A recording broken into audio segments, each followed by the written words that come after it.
Welcome to the Basic Bee podcast, a show for the wannabe SEO savvy service providers among us, for the coaches and consultants who dream of becoming known for their storytelling skills, not to mention the solopreneurs who straight up need to master all things social proof to increase sales. After a little reluctantly fully committing to this online world of business, I quickly realized I needed to get people to come to me. I needed to tell them I was here and how I could support them. I dove headfirst into social proof, which led me to SEO, which led me to storytelling. And now it gives me great joy to share what I've learned with other business owners so they skip the hard stuff and ease straight into sales. This podcast gives you expert insights, actionable takeaways, and casual convos with some of the online world's best and brightest experts and strategists. I think that's enough of an intro, so here we go. Welcome back to the Basic Bee podcast. And for all of my copywriters who've been watching this whole case study conversation go down, this episode is for you, because this episode is with my friend Jess Brooks, who's a copywriter, who is the entire reason that this case study training exists. I got a message from her, which you're going to hear about, and then the entire training just developed from there. So let's get into it. Hey, Jess, I'm excited to talk with you today. Thanks for having me, Brittany. You have gone through the case study training program and used that to help you create case studies as a deliverable for other clients. I haven't asked you this though. I'm just jumping into the questions. Have you done any case studies for yourself yet? It's great you asked me this because I just bombarded a previous client for a new offer. I'd done her website and I was like, I need to do a case study on this because it just felt like it was such a great project. We'd pivoted from a sales page to a full-on website. And it was so exciting that I said, you know what? I have Brittany's course and I can do this really fast. I need this. So I sent her all your questions. We did it on Voxer. So she responded at her own leisure. And I just used all your questions from the course and it was amazing. So it is in progress. So thanks for asking. Oh my gosh, you're welcome. I had no idea. That's amazing. I'm excited about that. I'm excited for you. There's a thread I want to pull on, of course, because we're both copywriters. So will you tell us a little bit about, because I have been calling you a conversion copywriter and I'm not even sure that that's accurate.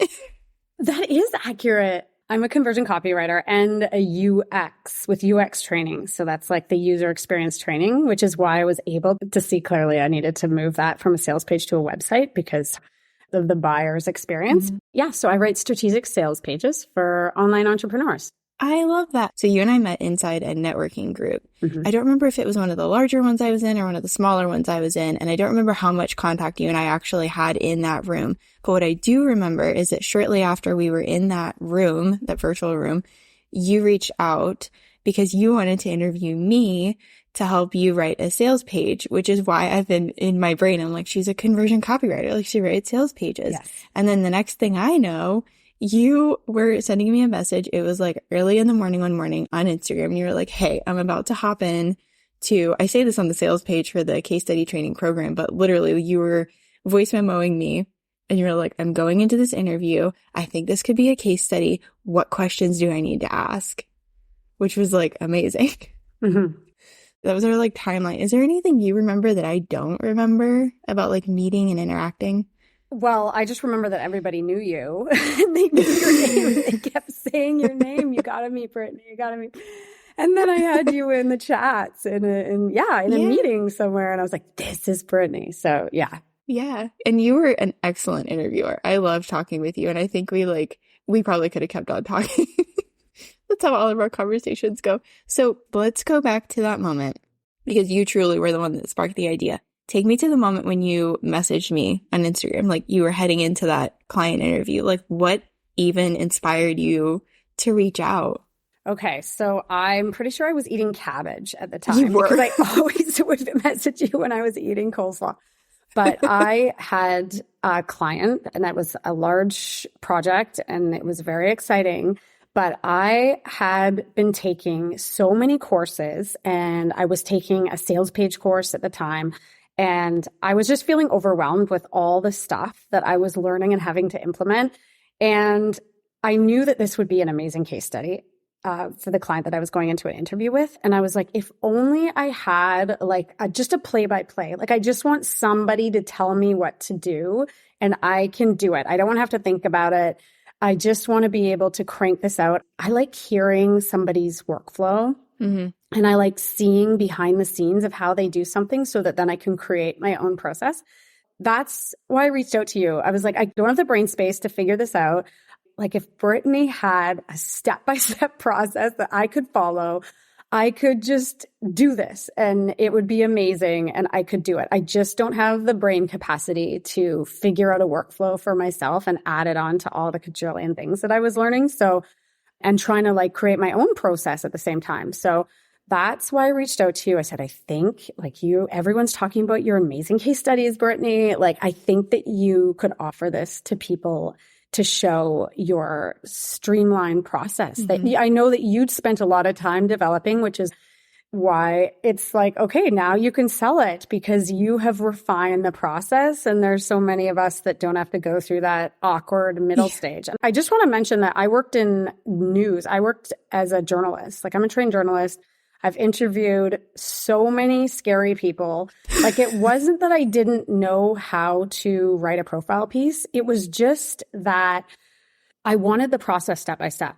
Like I wanted to be able to pay for the process. It wasn't the outcome. I just wanted to be able to put it because I had how to write a sales page, all my steps. I'd been documenting my workflow.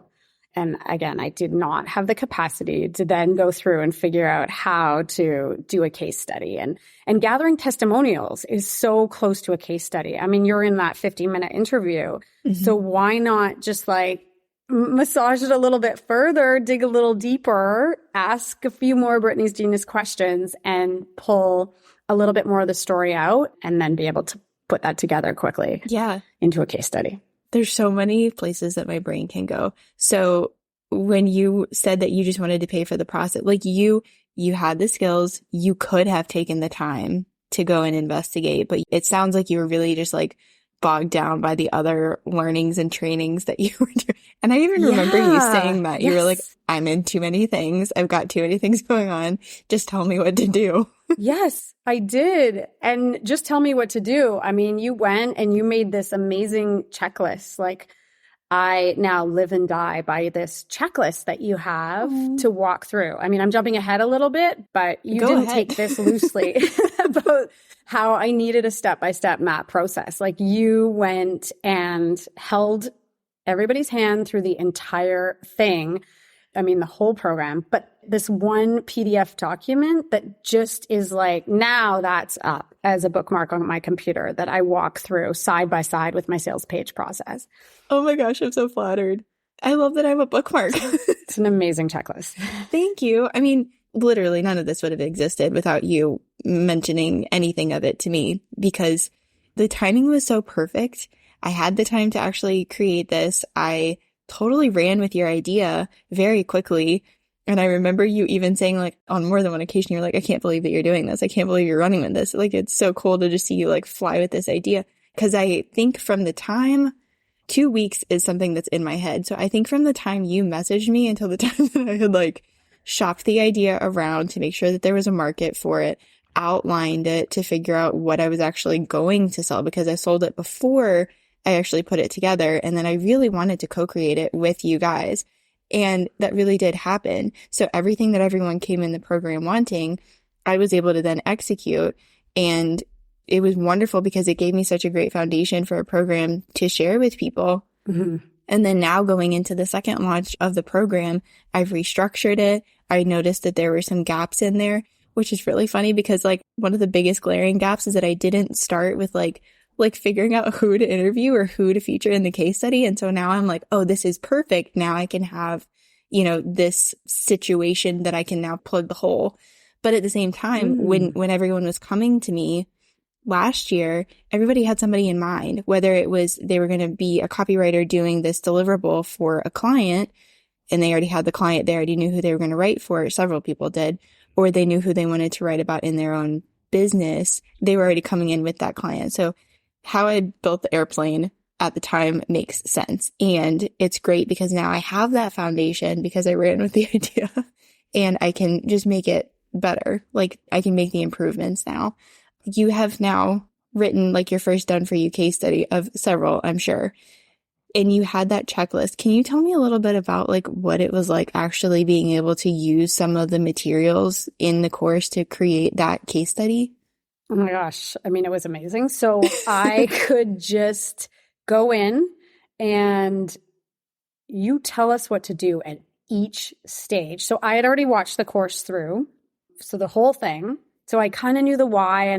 And then I could go back because you have so many plug and play templates, because you have specific workflows kind of for each step. So the reaching out to clients, the interviewing, the SEO research, the gathering your outline together, the sending of an outline to the client, the first draft, and then the final shebang. You have every single step so clear that I could just kind of jump in. And I needed guidance at all those steps. I mean, my brain was like, I'm just going to let Brittany, like, this is it. I'm just going to do it.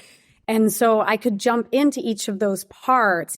It didn't take up a lot of time because I knew exactly where to go, because I had your master document of where everything was, where I needed it. And so just to paint a visual, this master document has like, it's a checklist. So you can check off where you are as you work through the first time through the program. But then you can go back, and then there's the hyperlinks for the templates. There's the course, all the stuff that you need at each point is clearly there. So you have the roadmap. And so you can see where you're going and where you need to go next. And so as I was working through, like I took your question sheet, for instance, and I worked it and made it kind of my own. And to have the confidence, like one of my biggest fears is that I'll miss something in an interview. And as the perfectionist in us. So I just wanted to make sure I wasn't going to miss anything. And I just wanted to make sure that I would walk out with something very, very strong to work with, because I never want to go back to an interviewee and ask them questions. I just wanted to be perfect the first round. So I went into those interviews, and this was for a high profile person. I was really nervous, and I was so confident going into that interview because I knew this was Brittany's process. This had been tested so many times. I wasn't going to miss something. So I've described that process. That was just the beginning, and it was more valuable as we went on. That's amazing. And I will say, like, it's funny that we're recording this right now because I am putting like the final touches on the 4-day email course about like who and how to interview for a case study. And one of the things I'm mentioning, because I have done this, I have that same fear of like, oh no, I'm going to miss something. But at some point I was like, okay, Brittany, get over yourself. It's okay. You can go back and ask someone a question, because I remember the first time I did it, I didn't know this person's professional title. So I'm like at my keyboard, I'm at my laptop, fingers are on the keys, and I'm like, what do I call them? Oh no. So I have actually addressed that in that email course about it's okay to go back and ask them a question. It's okay to go back and ask a follow-up. And even if I'm ever doing the interviewing of the case study subject, feature, whatever we want to call them, I even kind of like preface that at the end of the interview. I will say, you know, thanks so much. I really appreciate your time. Is it okay if I reach out if I have any like follow-up or clarifying questions? So if you're listening to this and that's a fear of yours that you shared with us, like people want to be helpful, and they also really appreciate that attention to detail, I have found. Yeah. Yeah. And that's what I loved about your course, was that there was these little details that you would only know if you had made the mistake once. So it was like all these tiny personable things you'd added because you have email templates, because you have been through this before, and because you also have kind of this SEO background training. You had all these incredible ways not to miss things, and to also gracefully ask if you need more information and stuff. Like all this is in your templates. It's incredible. Thank you. Thanks for saying that. I love the gold star for the attention to detail. So thank you. I will receive that. I think you've already kind of shared it, but like, did you have a favorite resource, or is there like a second favorite resource, since you did tell us about the checklist? Yes. Your SEO research document was just incredible. I have done SEO in the past, and I have not tracked what I've done. I didn't know if I was doing the right thing. So just to have, again, that confidence. And then your template is like do this first, use these tools. I think I watched that video on SEO like 3 times. And then I went back and just followed the sheet. So you had the video and you showed all the, the tools to do SEO research and everything. And then the actual sheet that you can just go through. And that would be, I guess that's a sheet that you hand over to your clients, but I just wrote everything in the back end so that then I could work off of that to write the actual case study. So that was just incredible. And I came up magically with this amazing title that I'm so happy with because of that SEO document. Because oh, that's amazing. This is because I didn't have to spend all my creative energy on figuring out how to do SEO research. Yeah. I followed it and I kept that stream of like, I got this. I got this. And then by the time it got to actually thinking of a title, I was like, I know exactly what to call this case study. And it's rooted in research. It's SEO optimized. And my brain doesn't hurt because I had Brittany's step-by-step formula through the whole thing. So I could focus on like the real conversion stuff, like right off the bat. It was incredible. So thank you for that. Oh gosh, you're welcome. And I think in that, I remember going through that SEO document and just being like, she thought of everything. You had so many examples and you had so many, even just the fact that you included case studies that you had written, that you show in the course, you show your Google Drive with how you set up your client projects and stuff. I think at that point, I was watching all of that when I was doing the SEO research and I was like, oh my goodness, like this is it.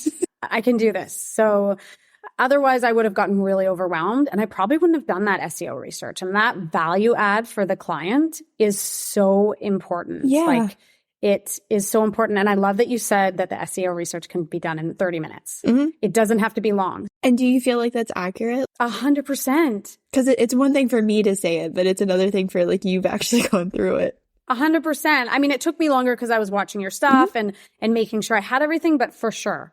Going back, now that I have the process, it's for sure 30 minutes. So easy.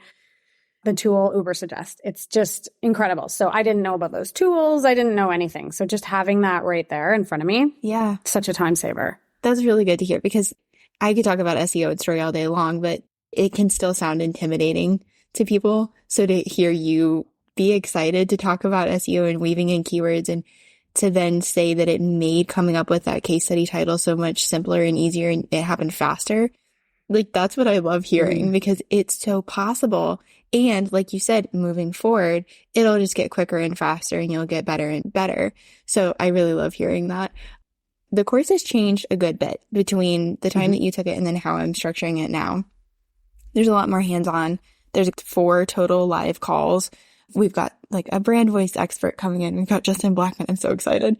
So with all of that said, the course has changed a good bit from when you took it. But how would you describe that to someone who's maybe like, okay, we've piqued their curiosity. They seem to be a little bit excited about like SEO and about the interview process and having all the questions and understanding the workflow and having the checklist. But how would you describe the course to people?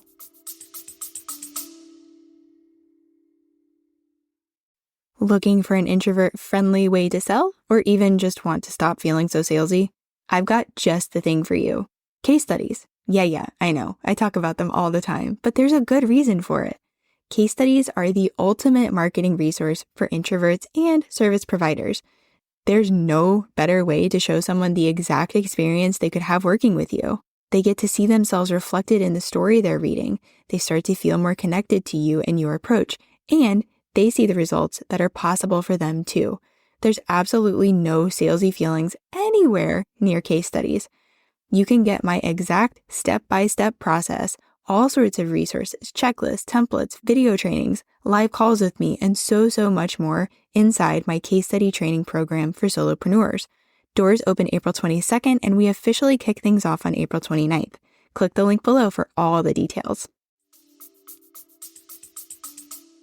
Well, it's a step-by-step. Brittany, hold your hand through everything to capture the voices of the clients that you're helping so that you can really tell the story of what their transformation is and helping people see themselves in the story. So that's the result of case studies are just so powerful. So this step by step, so well thought of course with all the pieces leading you along to what you need so that you don't have to think as you go through this case study and write them for yourselves or for your clients.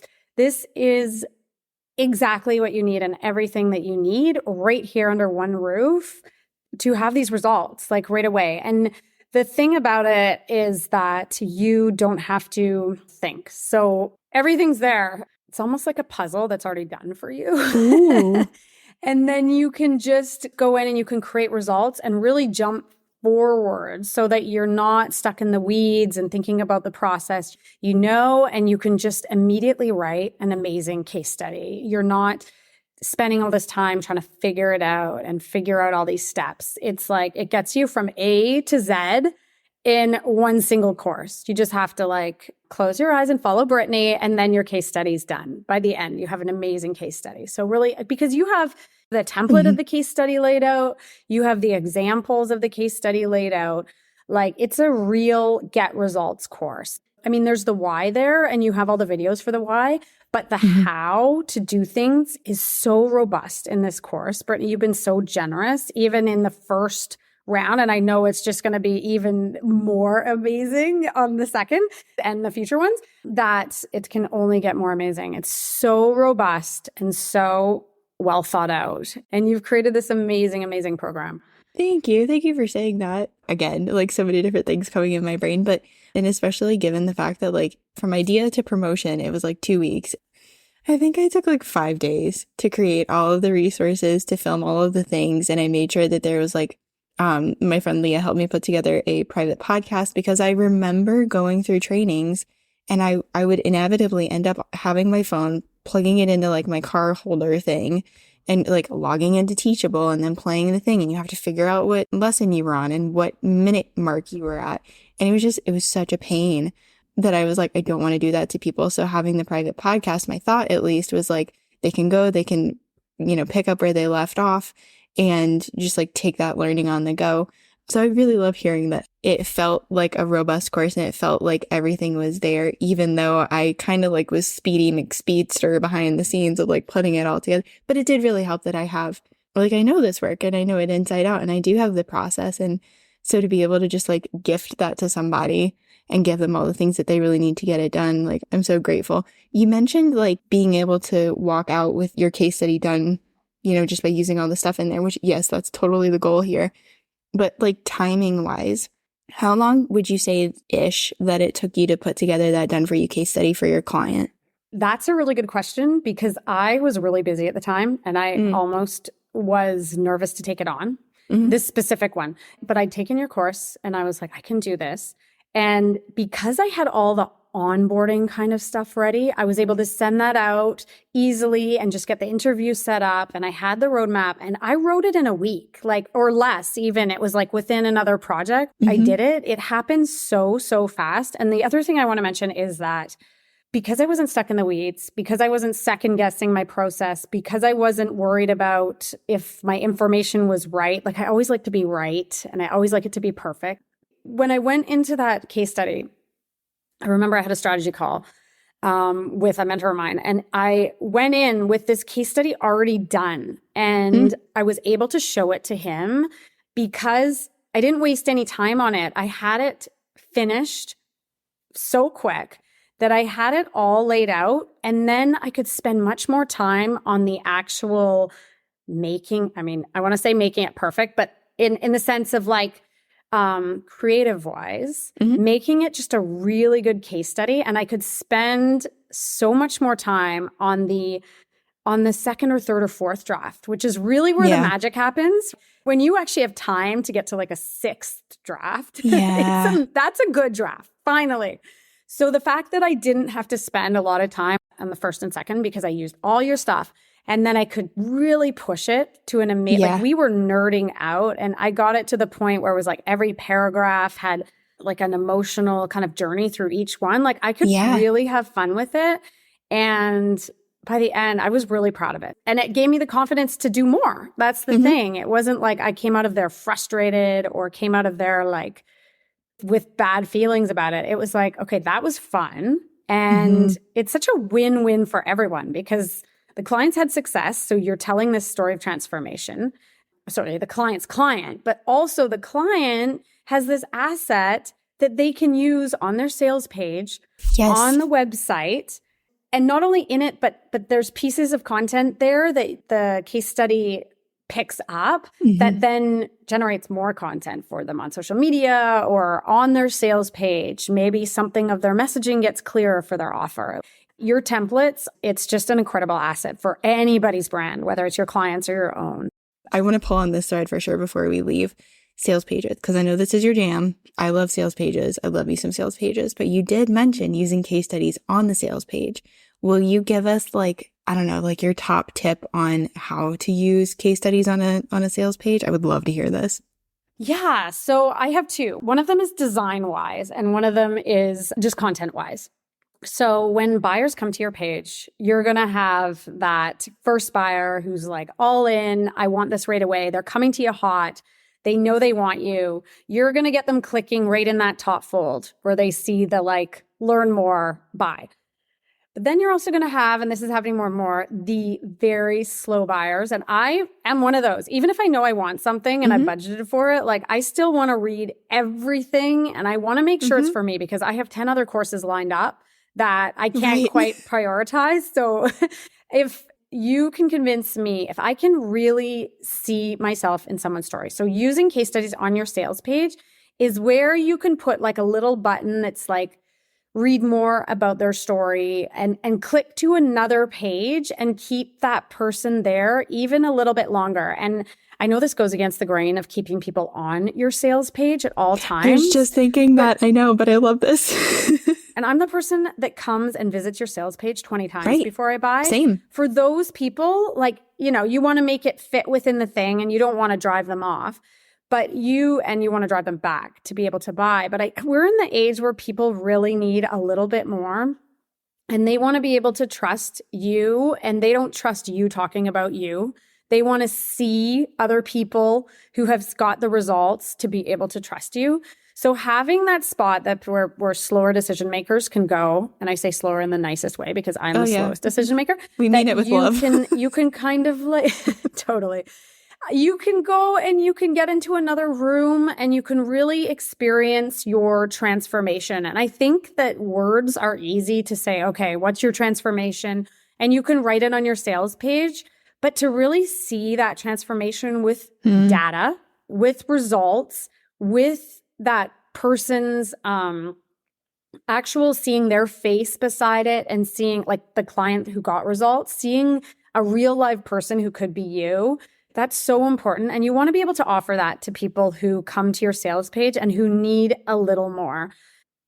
So that is one thing. And then design wise, where my UX training kind of comes in, where you kind of think about the design, it just offers so much more in terms of, you could have so much fun with this. You could have a little pop-up where the case study kind of adds that little interactivity.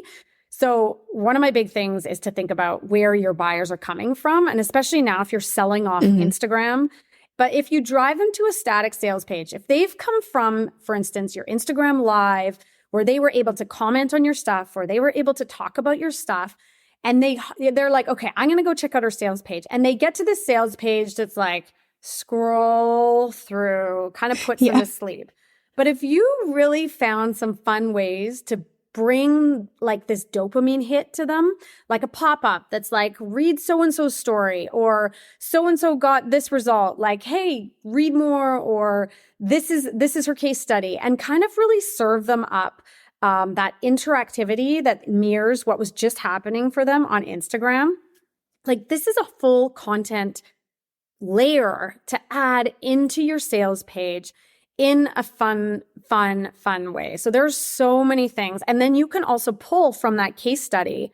You obviously you have your testimonial from that case study once you've done it, but you can pull different bits, and it's also audience language to add right into your sales page as well. So I would say it's just, if you want to ramp up your sales page and really make it come into this century, this is how you do it by exact audience language that you can add right into your sales page. So I have so many ideas. Thank you. Because I'm definitely going back and adding some of your language to my sales page. And then even just thinking of the interactivity, I really hadn't thought about that from the UX perspective, but at this point do my own web design for like sales pages and things. And I know that there's like some banners that I can put on there, or even like make the image like pop up and like almost like wave at them. So I have so many thoughts there, but I really do feel like you were talking about this. These are my words, not yours, but I feel like case studies are the ultimate show, not tell. Because you were talking about just like saying those phrases like so-and-so had this transformation. It's like, yeah, but like when you get them into the story and they can actually see it, you know, transpiring in front of their eyes, like, and they can like get their brains in on the activity as well. It's like so cool. Okay. I love this. And we can't give all the secrets away. I really appreciate you taking the time to talk with us. I'm so grateful. I'm so thankful that you had the idea and that you came to me. And I know that there's probably more questions that people could possibly want to ask. So if you're okay with it, you want to tell us where people can find you? Yes, for sure. I'm at Brooks_cooks on Instagram. You can find me there. We can also chat recipes. Yes. And yeah, for sure. Ask me anything. You're awesome. Thank you, friend. That was really something, wasn't it? Let that really sink in and guide you toward being the answer to even more Googled questions. Thanks so much for joining me this episode. You are the reason this show exists and that it keeps growing. You know, thanks to all those follows and reviews. If you know someone who could benefit from what was shared, send it to them. We don't do shy around here. If you thought of clarifying or follow-up questions while listening, you know what to do. Say hi on Instagram. Check the show notes for all the things that were mentioned, and I'll talk to you soon, friend. What if you had an easy way to bust objections you commonly hear? Well, case studies can be that thing for you. Recently, my case study client, Brenna, shared she had her biggest launch ever, and she largely credits case studies for that launch success. Each time she heard an objection from a potential student, she was able to simply point them to the case study. She let her students do the talking and the objection busting. I mean, what could be easier than that? Maybe hiring me for a done-for-you case study is an option that's just not on the table right now. Cool. You might be interested in my case study training program. It's specifically designed for solopreneurs, service providers who are wearing all the hats and just need to know what to do and exactly how to do it so they have a case study on their site they can be proud of and point people to, just like Brenna did. Doors open April 22nd, and we officially kick things off on April 29th. All the info is below.